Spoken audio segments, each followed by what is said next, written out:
Дорогие друзья, дамы и господа, в этом 17-м эпизоде моего мистического романа-ремейка «Я жена Асура» я продолжаю представлять историю вечной пары, которая стала разлученной в результате проклятия, из-за которого муж стал Асуром, а жена– уничтожителем Асуров.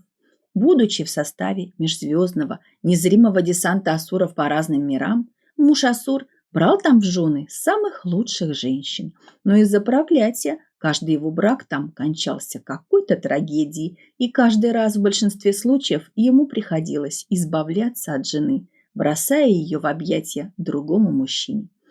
В этом 17-м эпизоде я расскажу о подсчитывании мужем Асуром убытков и потерь от тех его браков.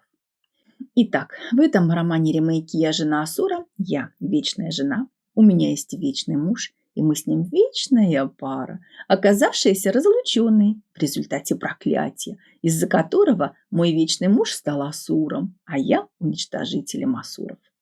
Каждый раз после того, как мой муж Асур покинул ассурические миры и завербовался в незримый межзвездный десант Асуров по другим мирам, его семейная жизнь заканчивалась полным крахом. Ему приходилось, образно говоря, проходить через операцию на сердце. С его женой там случалась какая-то метаморфоза, вследствие которой их семейная жизнь не могла больше продолжаться, и ему приходилось избавляться от своей жены.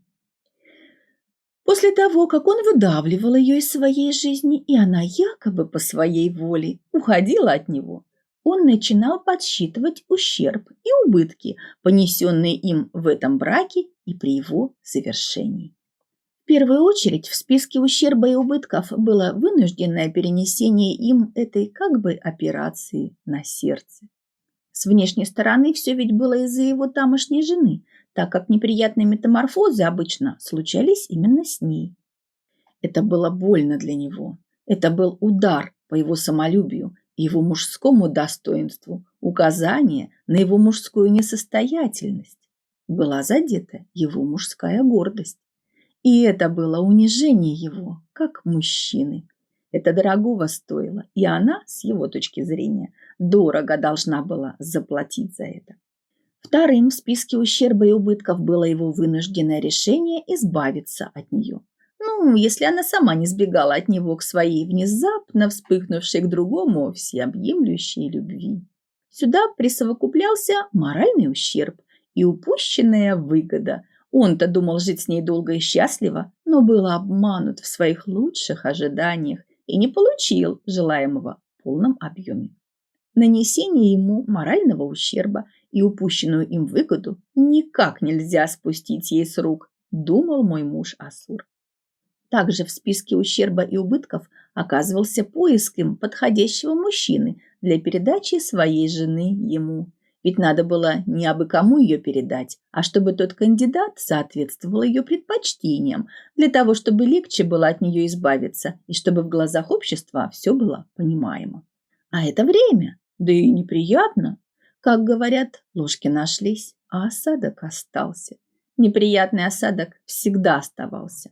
И за этот осадок и вынужденное, и вовсе нежеланное учитывание предпочтений жены и общества тоже кто-то ведь должен был заплатить.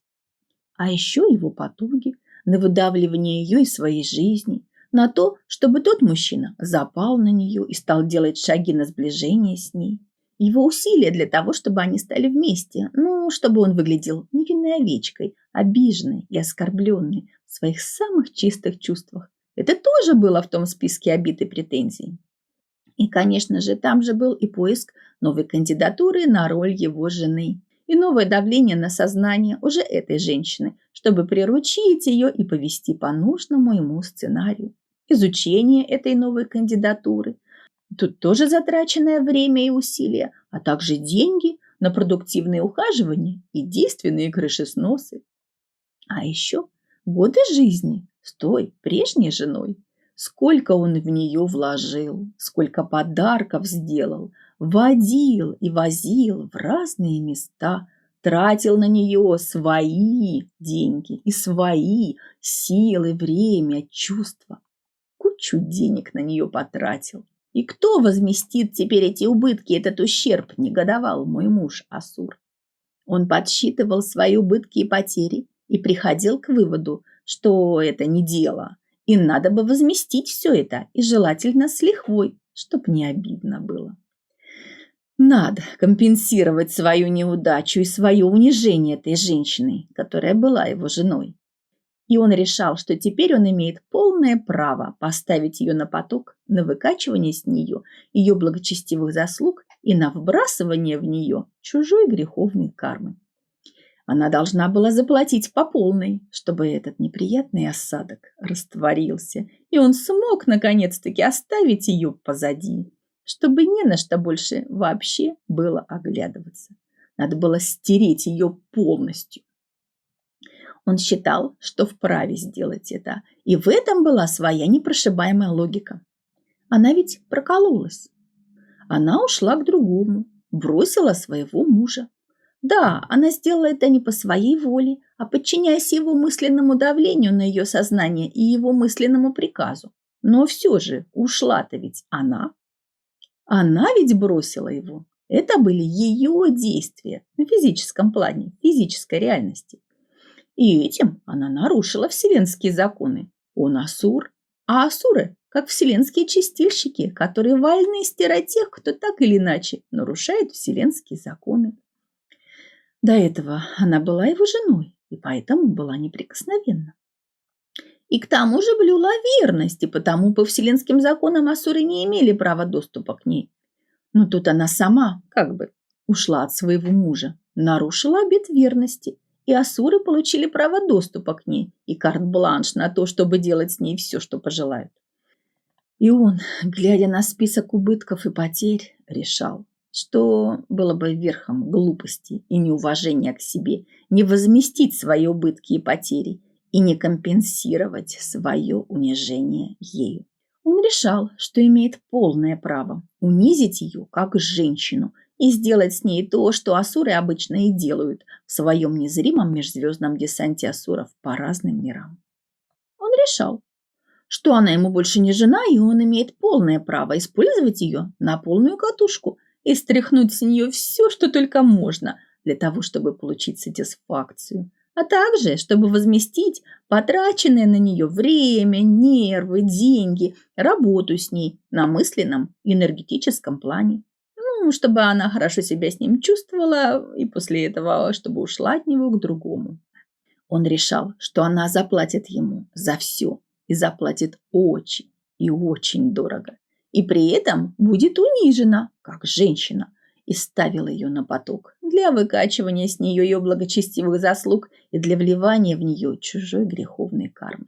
В общем виде это можно представить как эдакое прямое переливание крови, правда, несколько извращенное, когда, например, из какой-то овцы выкачивают ее чистую кровь и вливают в нее чью-то загрязненную и зараженную кровь.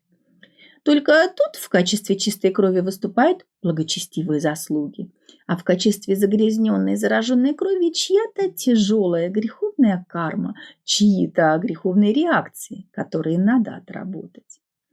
И мой муж Асур для установления, как он считал, справедливости и для получения сатисфакции совершенно хладнокровно и безжалостно оставил свою очередную тамошнюю, уже бывшую жену на выкачивание с нее ее удачи и на вбрасывание в нее чужих бед.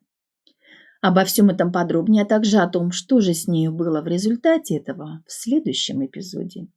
А на сегодня все. С вами была Светлана Винодавани. Подписывайтесь на мой канал, чтобы не пропустить следующие эпизоды моего волшебного мистического романа-ремейка «Я жена Асура». Ставьте лайки, пишите комменты, делитесь с другими этим видео. Всего доброго, до новых встреч!